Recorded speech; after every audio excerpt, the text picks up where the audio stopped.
अंजलि को मैगजीन पढ़ते पढ़ते अचानक कब झपकी लग गई पता ही नहीं चला। अचानक डोरबेल की आवाज़ से आंख खुली, दरवाज़ा खोला, देखा तो काम वाली मेहरी चंपा थी। अरे चंपा, तू आज इतनी जल्दी आ गई? हाँ दीदी, आज मेरी बेटी का जन्मदिन है ना, सारा काम जल्दी से निपटाकर बाजार भी जाना है, उसके लिए तोहफा लाना है, इसीलिए मैं आज जल्दी आ गई। ऐसा बोलकर चंपा काम में लग गई। आज उसके चेहरे की चमक बता रही थी कि वह कितनी खुश है। कितने साल की हो गई तेरी बेटी? पूरे 5 बरस की हो जाएगी। उसके लिए नई फैंसी ड्रेस भी खरीदनी है। दीदी, आपके लिए कॉफ़ी बना दूँ? हाँ बना दे। और सुन, जाते वक्त मुझसे कुछ पैसे ले लेना।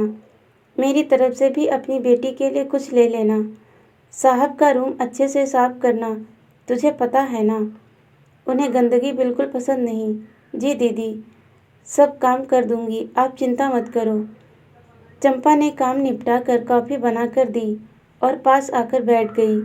दीदी, एक बात पूछूं आपसे? आपकी शादी को कितने साल हो गए? कल पूरे 2 साल हो जाएंगे। मतलब कल आपकी शादी की सालगिरह है। मैंने हाँ में सिर हिला दिया। फिर तो कल आपके घर में खूब जश्न होगा, है ना दीदी? अरे नहीं, मैं और तुम्हारे साथ डिनर के लिए होटल जाएंगे बस। ऐसा क्यों दीदी? आपका तो इतना बड़ा घर है, साहब की इतनी अच्छी कमाई है, आपका मायका भी कितना अमीर है, फिर भी जश्न नहीं कर रहे, ऐसा क्यों दीदी? अरे तू यहाँ बातें ही करती रहेगी या घर जाकर अपनी बेटी की जन्मदिन की तैयारी भी करेगी? अरे हाँ, मैं भी ना कितनी पागल हूँ, बातों में लग जाती हूँ। इतना कहकर चंपा चली गई। तभी मोबाइल की घंटी बजी। माँ का फ़ोन था। कहने लगी, अंजलि, तुम्हारी सालगिरह पर सेलिब्रेशन के लिए मैंने होटल बुक कर दिया है।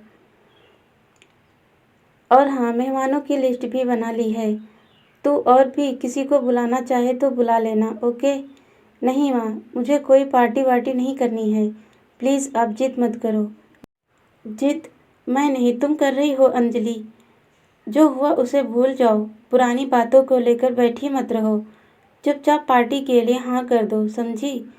ऐसा कर। माँ ने फ़ोन काट दिया। अपनी सगी माँ से भूल जाने जैसी बात सुनना अच्छा नहीं लग रहा था।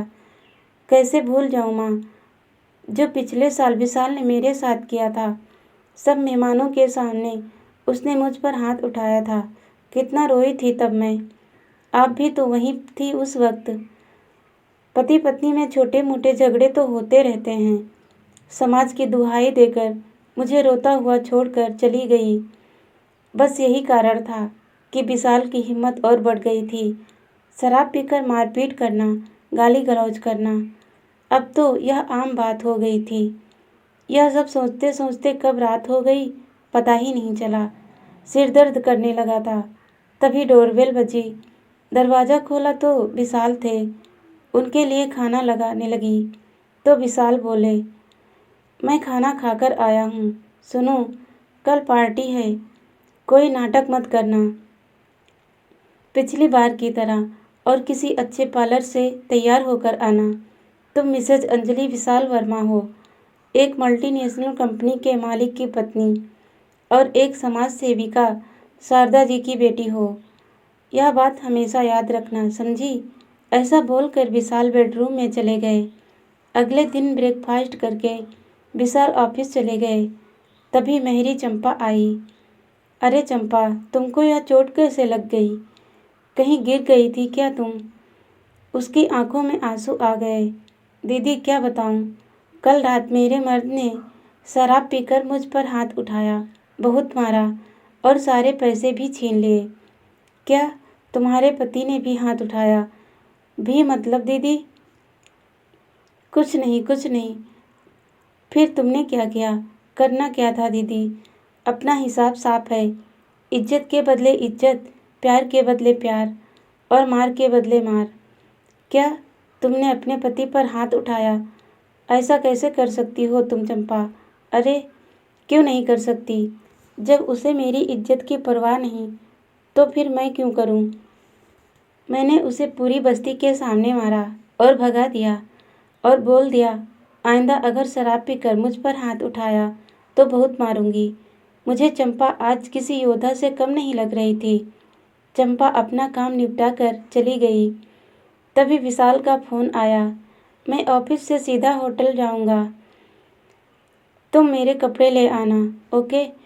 मैंने पार्लर जाते वक्त विशाल के कपड़े अपने साथ रख लिए और शाम को होटल पहुंच गई। पार्टी शुरू होने वाली थी। माँ भी वहीं पर आ गई थी। सभी मेहमान आ चुके थे। तभी विशाल भी वहाँ आ गए। मैंने उनको कपड़े दिए और वह चेंजिंग रूम में चले गए और देखते देखते पार्टी शुरू हो गई। मेकअप से लिपे पुते चेहरे जाम से जाम टकरा रहे थे।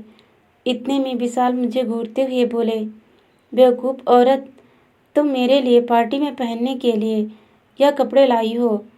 मैंने कहा, जो मुझे सही लगे मैं ले आई। तुम मुझसे जुबान लड़ाओगी, अभी बताता हूँ तुम्हें।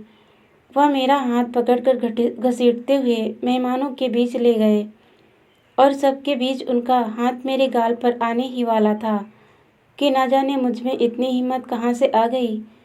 मैंने उनका हाथ पकड़कर झटक दिया और अपने दूसरे हाथ से उनको एक तमाचा मार दिया। वह सन्न रह गए और उनकी आंखें गुस्से से लाल हो गई। तेरी इतनी हिम्मत, तो मुझ पर हाथ उठाएगी? इतना कहकर उन्होंने मेरे बाल पकड़ना चाहे।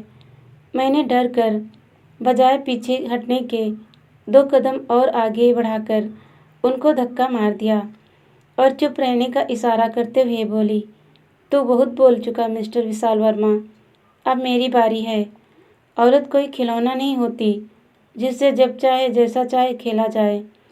आज के बाद अगर मुझ पर हाथ उठाया तो तेरा वह हाल करूँगी कि तू जिंदगी भर याद रखेगा, समझा।